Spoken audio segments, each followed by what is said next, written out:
អតីតកាលបុណ្យដែលចិត្តមិនស្ងប់គ្រប់យ៉ាងចង់ឲ្យត្រឡប់ចង់ជួបមុខលោកពុកមានគុណអតីតកាលពុកខំលីសែងរែកពុនគ្រប់យ៉ាងពុកទ្រាំអត់ធន់ដើម្បីកូនបានដូចគេឯងយឺដូចឈៀងគ្រោមក្រៀមកណ្ដាលថ្ងៃក្តៅដល់ផ្ទះមិនថាជប់ជ្រៅពុកតែនៅនេបនិតប្រឡាយកូននៅតូលងលូព្រោះតែសំលេលោកពុកបំពេឲ្យគេលូវងវេក្រុមស្បៃរាត្រី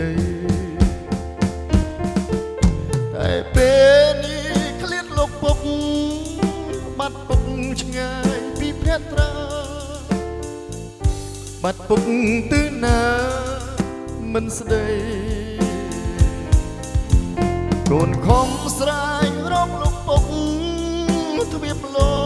ងមិនប្រណីទៀមទាមកផ្ដាច់និស័យឲ្យឃ្លា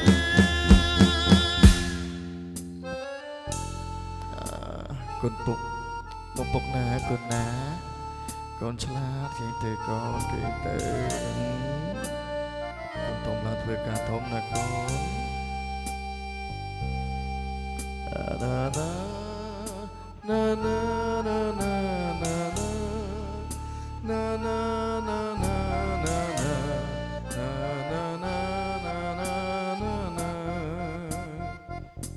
ចង់ឃើញមុខចង់ឃើញពុកនៅចិត្តគោ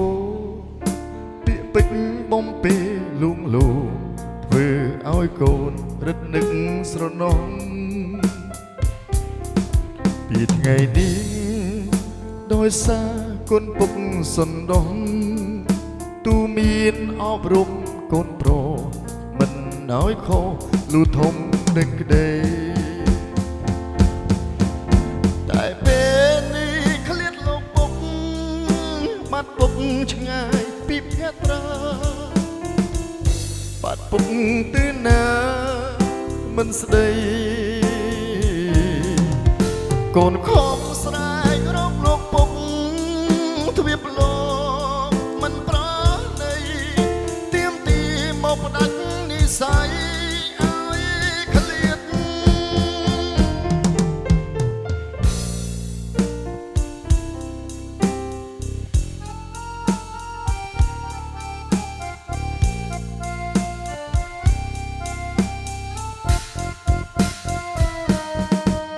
តែពេលនេះឃ្លាតលោកពុកឃ្លាតពុកឆ្ងាយពីភក្ត្រាបាត់ពុកទៅណាមិនស្ដីកូនខំស្រាយរកលោកពុកទ្វាបឡងមិនប្រណីទៀមទាមកផ្ដាច់និស័យ